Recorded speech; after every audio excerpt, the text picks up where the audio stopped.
కేంద్రంలో అతి చిన్న వయసులో ప్రధాని నరేంద్ర మోడీ మంత్రివర్గంలో రైల్వే శాఖ మంత్రిగా నియమితుడైన కింజరాపు రామ్మోహన్ నాయుడు సహకారంతో విశాఖ జిల్లాలో పెండింగ్ ప్రాజెక్టులు పూర్తి చేసుకోవచ్చునని పెందుర్తి ఎమ్మెల్యే పంచకర్ల రమేష్ బాబు ఆశాభావాన్ని వ్యక్తం చేశారు. సబ్బవరం ఇలవేల్పు శ్రీ దుర్గాలమ్మ తల్లి తొలేళ్ల సంబరం రోజున సోమవారం ఆయన జనసేన పార్టీ శ్రేణులతో కలిసి అమ్మవారిని దర్శించుకొని వేద పండితుల ఆశీర్వాదాన్ని తీసుకున్నారు. ఈ సందర్భంగా ఆయన మీడియాతో మాట్లాడుతూ ఇప్పటి వరకు ఒక లెక్క ఇకపై మరొక లెక్క అన్నట్లు ఆంధ్రప్రదేశ్ భవిష్యత్తు మారబోతోందని ధీమా వ్యక్తం చేశారు.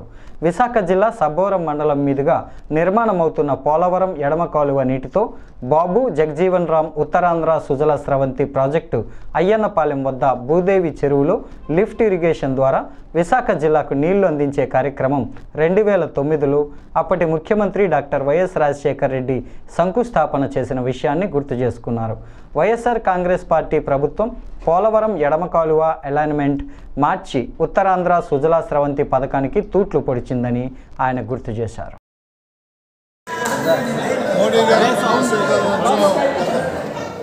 కార్యక్రమం జరగబోతా ఉంది. మరి మోడీ గారికి మీ ద్వారా కృతజ్ఞతలు తెలియజేస్తా ఉన్నాను, అభినందనలు కూడా తెలియజేస్తా ఉన్నాను.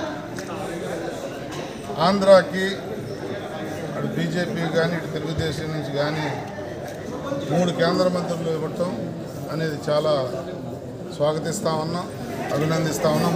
మోడీ గారి కృతజ్ఞతలు కూడా తెలియజేస్తా ఉన్నాం. ఎందుకంటే ఇప్పుడున్న పరిస్థితుల్లో కేంద్ర సహకారం, ఆ సహకారం అందుకోవటంలో ఈ ముగ్గురు కూడా శక్తివంచనకు కృషి చేసే ఒక కమిట్మెంట్ ఉన్న నాయకులు.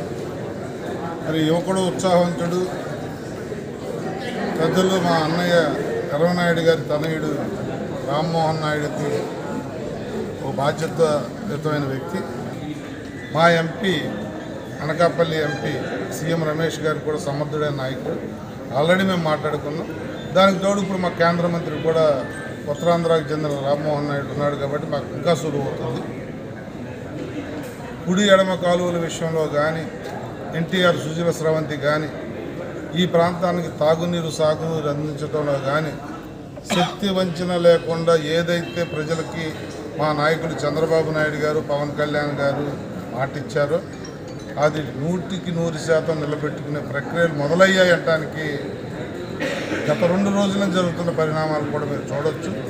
రాజధాని దగ్గర పనులు స్టార్ట్ అయ్యాయి. అలాగే ఏదైతే చీప్ లిక్కర్ తాగించి మహిళల పుస్తుల దాడితో ఆడుకుంటున్న జగన్మోహన్ రెడ్డి చర్యల్ని అవన్నీ కూడా నిలుపుదల చేయటం కానీ, ఇలా అన్ని కార్యక్రమాలు కూడా ప్రభుత్వ వ్యతిరేక కార్యక్రమాల చెత్త పనులు రద్దు చేశాం.